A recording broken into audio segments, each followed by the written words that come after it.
suis réveillé depuis 4 heures. J'ai fait 2 heures de brainstorming dans mon lit pour l'histoire du dérailleur. Alors déjà hier soir, je me suis reposé avant le repas. Il s'avère que je me suis pas réveillé pour le repas. Puis après, pour le décalage horaire, donc je suis réveillé à 3h tous les matins. J'ai essayé de me rendormir et puis en fait j'ai pensé au problème du vélo et là, une fois que tu penses au problème du vélo, c'est pas la peine d'essayer de redormir. Il y a des petites idées qui sortent, ouais, pour brainstormer, mais il y a des petites idées qui arrivent. Ou peut-être qu'il faut faire une pichenette plus petite aussi, hein, parce que plus petite sur la cote de hauteur. Voilà. Tu vois. Alors, j'ai à peu près la même conclusion que toi, mais sauf que j'ai fait un protocole parce que de combien il faut meuler. Oui, puis le problème c'est qu'elle tourne puisqu'on la règle. Ouais, mais elle tournera plus. Problème réglé. Alors,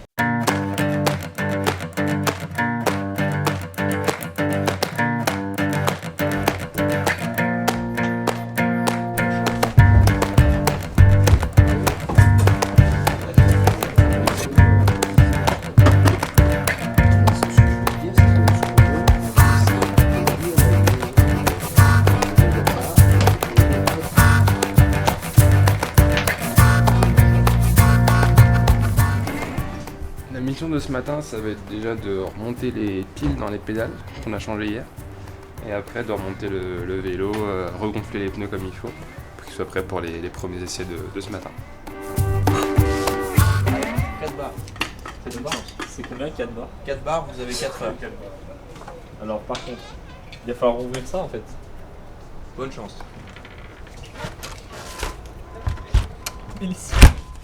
Je sais plus c'est quel côté où il faut faire. Moi j'aurais dit c'est là, mais du coup il faut retrouver. Du coup il faudra un cutter pour trouver. Du coup il faut que je leur demande.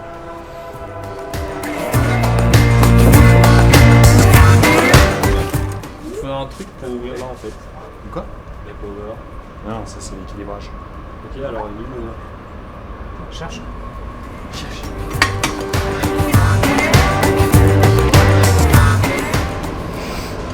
C'est dans une des alvéoles. Merci Martin. Ça va être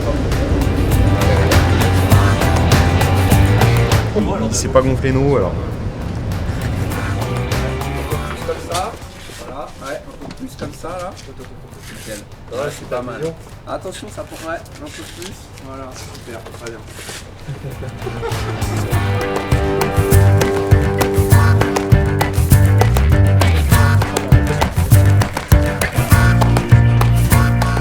alors, du fait du décalage horaire, je suis réveillé à 4 heures du matin et de 4 à 6, je brainstorm pour résoudre des problèmes techniques de transmission que nous avons sur la descente des vitesses qui n'est pas encore parfaite. Voilà, donc ce matin, pendant 2 heures, j'avais mon petit carnet sur la table de nuit, et puis je réfléchissais à un truc à faire de façon bien claire. Et quand c'était bien clair dans ma tête, j'allumais la lumière, j'ouvrais le carnet, je notais. Après, je refermais le carnet, je réfléchissais à l'étape suivante. Voilà. Et voilà. Et du coup, maintenant, avec Arthur, parce que lui aussi a fait la même chose. Parce qu'il était réveillé à 3 heures, oui, c'est ça? Ouais. Voilà. Et du coup, on échange nos idées. Et on a des idées. Hier, on n'avait pas d'idée. On n'a pas encore un truc qui marche, mais déjà, la première brique, c'est l'idée.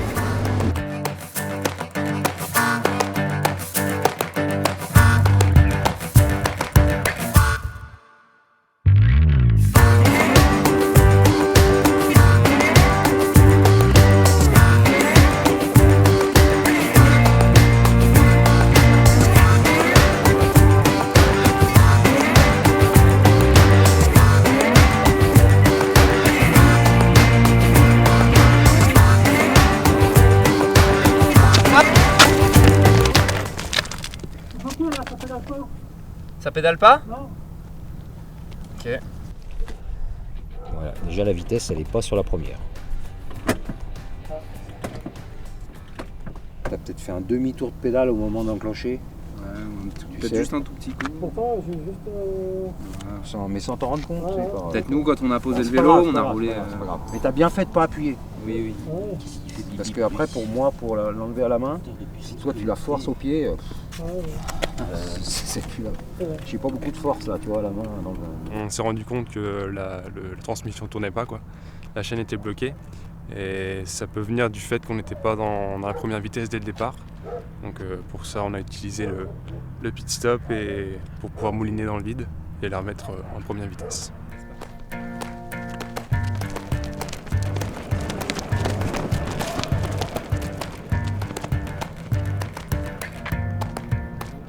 Donc ouais, premier lancer de la matinée. Hier, on faisait des lancers sans regarder la distance pour savoir lancer. Et là, on essaye de se mettre en configuration course où on est limité en distance sur la longueur de lancer. On ne doit pas dépasser 15 mètres. L'idée, c'est d'un peu cadrer le truc et de limiter la quantité d'énergie que nous, on leur donne aux pilotes au début. Donc moi, c'est mon premier lancer en 15 mètres. Et on voit que c'est assez court. Enfin ouais, faut donner de l'énergie fort dès le début parce que 15 mètres, c'est vraiment pas long. Et du coup, là, quand je l'ai lâché, il avait vraiment une vitesse un peu limite, tout juste à trouver l'équilibre. Donc ça l'a fait, mais ça me dit que moi, il faut que je pousse plus fort.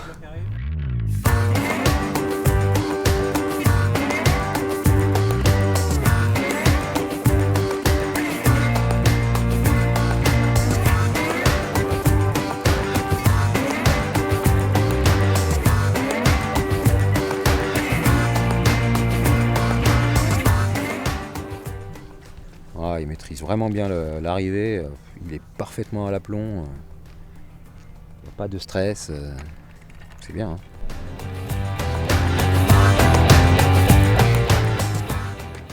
Arthur il a fait presque 15 mètres, Martin il a fait 15 mètres, on est bon. Hein.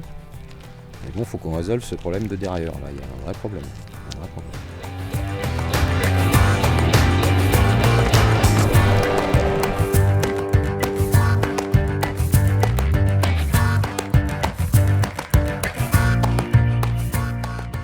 Victor, pour Guillaume, on a la chaîne qui a sauté, on la remet.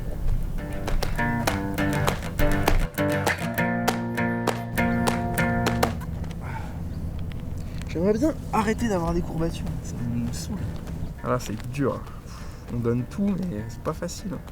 Il faut travailler la position pour bien se reposer, pour être efficace, pour faire corps avec le sol, pour ressentir le bitume. C'est ça qui nous donne l'énergie, finalement. Le goût du catch bien fait.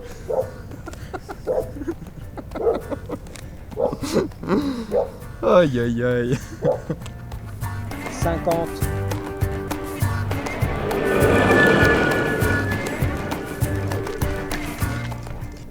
Catch parfait.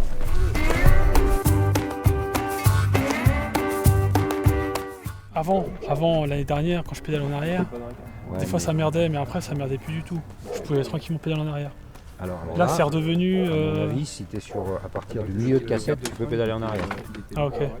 Parce que la chaîne, elle est vachement bien, elle est mieux alignée. Mieux aligné, ouais. Mais sur les 4 premiers, le pire, c'est le premier. Là, il y a eu une modification de vitesse qui a été faite par rapport à hier, parce que hier ça grattait beaucoup, ça sautait de dedans en dedans, alors que bon bah c'est pas bon ça. Donc là ça sautait d'une dent en une dent, normal. Et puis bah, on est là aussi pour entraîner le pousseur et les catcheurs. Donc RS pour l'instant tout se passe bien. Je pense que j'ai trouvé un très très bon pousseur. J'ai jamais été poussé aussi fort. Donc ouais, je suis confiant, je suis très confiant dans l'équipe.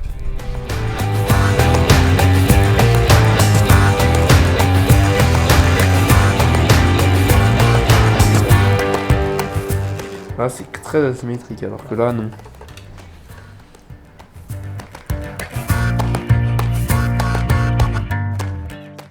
Moi, je disais que c'est pas symétrique entre ça et l'autre côté. Ah oui, oui. Mais là, Les deux faces sont différentes.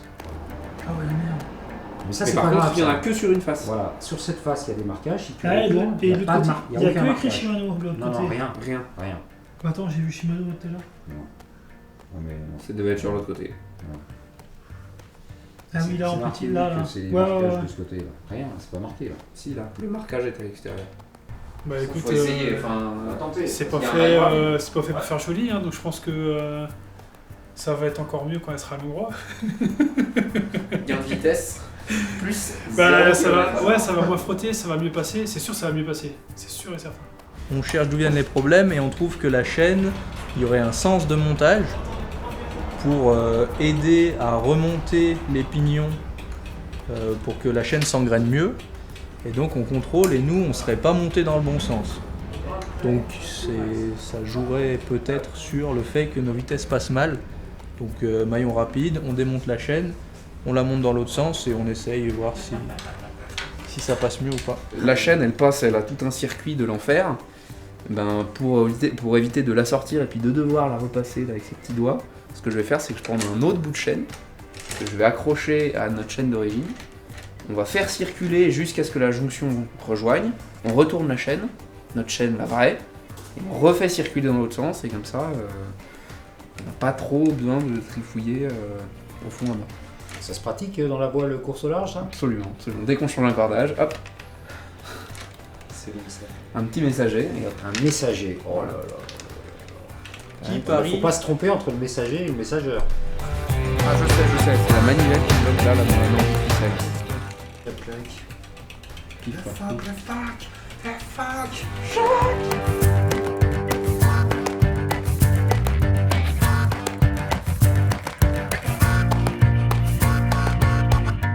Donc là, je reteste la cassette avec la chaîne à l'endroit. Avec un peu de chance, ça va marcher. On va bientôt le savoir. Normalement, là, c'est la même config que tout à l'heure, on a changé que la chaîne.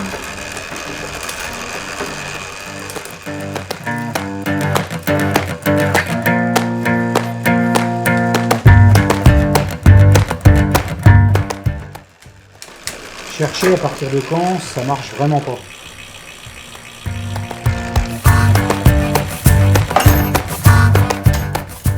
Ok, pour moi, tout mieux. Tu vois, regarde là. Ouais. Donc on va enlever une couche. Ok, Parce que c'est un feuilleté en fait. ok. Juste là. Ou une couche tout On le va long. enlever une des plaques. Ok. Mais on peut. Ah oui, c'est par. Ah oui, ok, Mais c'est il a par raison, plaque. François. File un coup de Dremel sur le truc. Ceci, Ça, on touche pas les vis. Ouais. Parce qu'elles sont collées dans le carbone, à la résine. Ah ouais, c'est prendre des risques. Heureusement que t'es là. Aucun frottement sur l'autre côté. Chez moi, On est bon de partout, Chez moi, j'ai un adaptateur. même en entrée.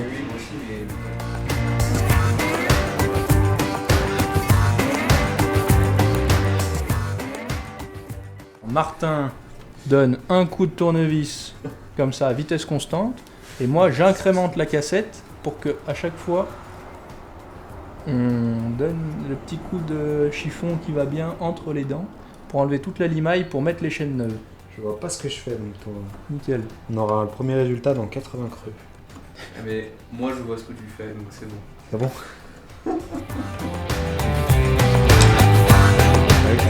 Donc, suite à l'application du révélateur haute performance, c'est-à-dire du Blanco, on a vu que la chaîne frottait par là. Donc plutôt que d'enlever totalement les cales, on a juste meulé un petit peu à la Dremel là où ça frottait pour qu'il n'y ait plus de frottement, laisser passer la chaîne. Plus de perte de watts. Et maintenant on remonte le pédalier avec la nouvelle chaîne, la nouvelle grosse chaîne, la nouvelle petite chaîne. Et on sera prêt pour les essais de ce soir.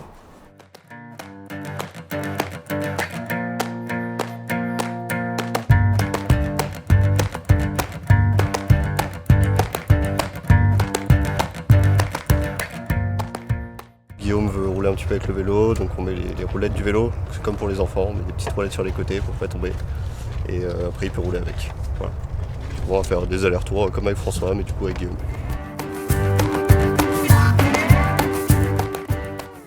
C'est le chef. Mais il a les petites roulettes pour ses premiers essais. Du coup, si on se rate, il se cale sur les roulettes et il tombe pas. Moins de risques.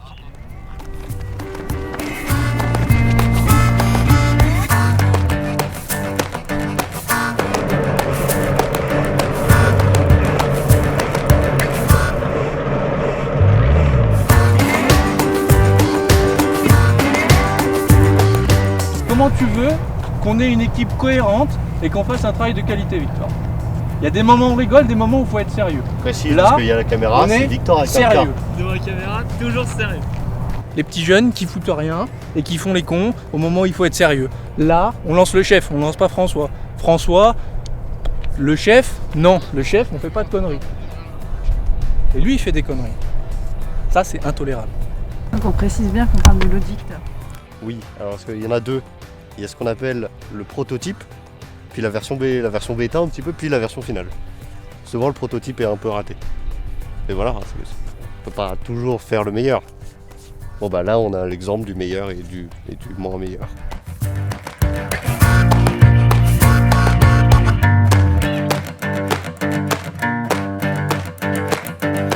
Victor pour Guillaume, on lance le vélo. Ouais.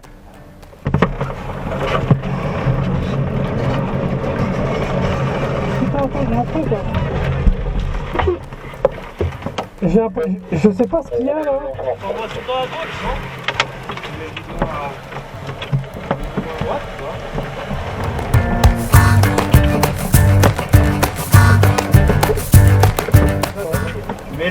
T'as mis le guidon à droite ou pas?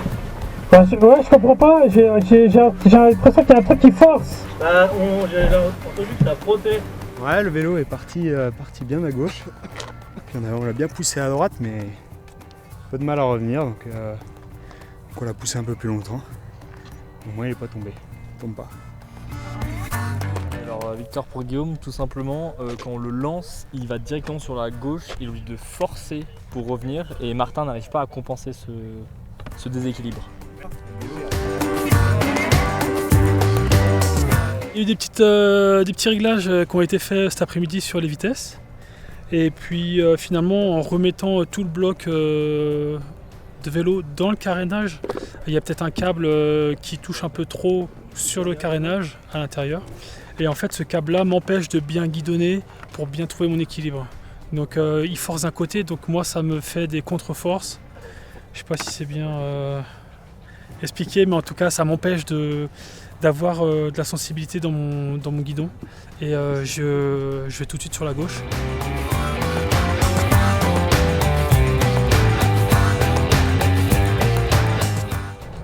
Et ça se trouve, la gaine qui est assez grande, qui fait comme ça, elle est embutée contre le carénage. Oui, celle qui commande le frein arrière. Il faut vraiment qu'elle soit bien réglée parce que sinon elle met pas mal de coups sur la direction. Bah, je pense que ça doit être ça. Regarde, François n'a pas eu de chance puisque son guidon ne restait pas en ligne droite. Il y avait un couple permanent, sans doute qui vient d'une gaine qui est mal réglée, une gaine de frein. Sans doute la gaine du frein arrière, et du coup il est obligé de contrer en permanence et c'est très gênant pour arriver à bien piloter. Donc on va aller regarder ça. Je pense que c'est pas un problème grave, c'est juste qu'on n'a pas fait attention à ça ou qu'il y a quelque chose qui s'est produit qui s'était pas produit avant au niveau de la position des gaines.